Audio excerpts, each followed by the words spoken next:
Parlant de l'ouverture de nos économies, je voulais aussi vous dire, Président, combien nous sommes heureux de l'ouverture du marché indonésien pour nos filières bovines laitières et de viande, qui accompagne aussi votre stratégie de souveraineté alimentaire, votre ambition pour améliorer l'alimentation de vos compatriotes et la grande politique sociale que vous avez lancée.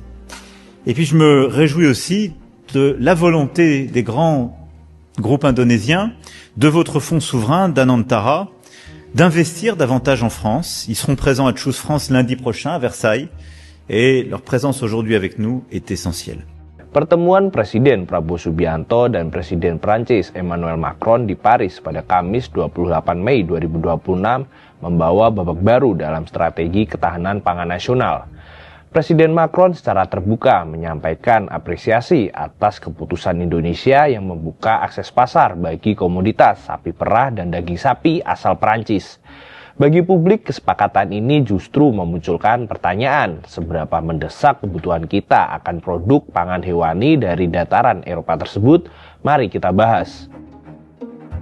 Berdasarkan data Badan Pusat Statistik BPS, rata-rata konsumsi susu nasional berada di kisaran 16,2 hingga 16,6 kg per kapita per tahun.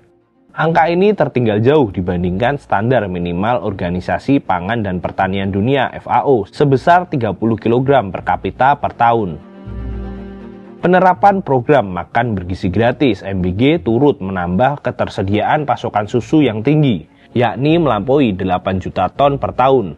Sedangkan kapasitas produksi susu segar dalam negeri sangat terbatas. Pada tahun 2025, produksi nasional hanya sanggup mencapai 821 ribu ton. Menurut Badan Riset dan Inovasi Nasional atau BRIN, rendahnya produksi ini disebabkan oleh minimnya produktivitas sapi perah di Indonesia, yang hanya berkisar antara 10 sampai 15 liter per hari. Padahal standar global mencapai 25 hingga 30 liter per hari. Saat ini Indonesia masih mendatangkan 53,28% pasokan susunya melalui impor, dengan Selandia Baru sebagai penyuplai utama. Keputusan membuka keran bagi komoditas sapi perah dari Prancis merupakan langkah melepaskan Indonesia dari ketergantungan pasokan susu dari pasar Oseania. Urgensi yang sama juga menghampiri komoditas daging sapi. BPS mencatat bahwa produksi daging sapi nasional pada 2025 diperkirakan lebih dari 473 ribu ton. Angka tersebut tidak mampu mengimbangi kebutuhan konsumsi daging sapi masyarakat yang lebih dari 787 ribu ton pada tahun yang sama.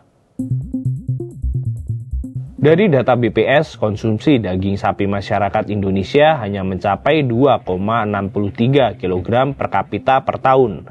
Angka konsumsi tersebut masih tertinggal sangat jauh di negara-negara Asia lainnya seperti Jepang mencapai 7,1 kg, Malaysia 5,6 kg, dan Vietnam 4,3 kg per kapita per tahun. Rendahnya tingkat konsumsi ini berimplikasi pada upaya pemerintah untuk meningkatkan kualitas gizi masyarakat.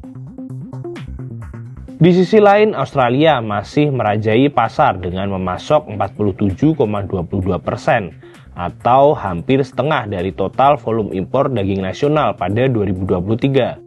Masuknya daging sapi dari Prancis memberikan opsi jalan keluar pemerintah untuk tidak lagi bergantung impor daging dari Australia. Selain itu, daging sapi asal Prancis dinilai aman untuk dikonsumsi karena Prancis telah diakui oleh Organisasi Kesehatan Hewan Dunia sebagai negara bebas penyakit mulut dan kuku. Sayangnya, kebijakan membuka keran impor produk pangan dari Prancis dinilai dapat memunculkan dampak negatif yang patut diwaspadai, khususnya bagi industri peternakan rakyat. Ketergantungan pada impor, baik susu maupun daging, beresiko menciptakan tekanan kompetitif yang sangat besar bagi peternak lokal berskala kecil.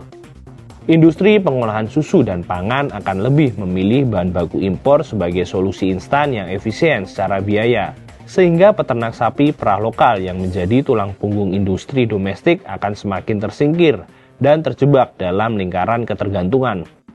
Nah, menurut sahabat Kompas, seberapa urgensi kebijakan membuka keran impor susu dan daging sapi asal Prancis saat ini? Apakah langkah ini memang diperlukan untuk memenuhi kebutuhan nasional, atau justru perlu diimbangi dengan upaya yang lebih besar untuk memperkuat produksi peternakan dalam negeri?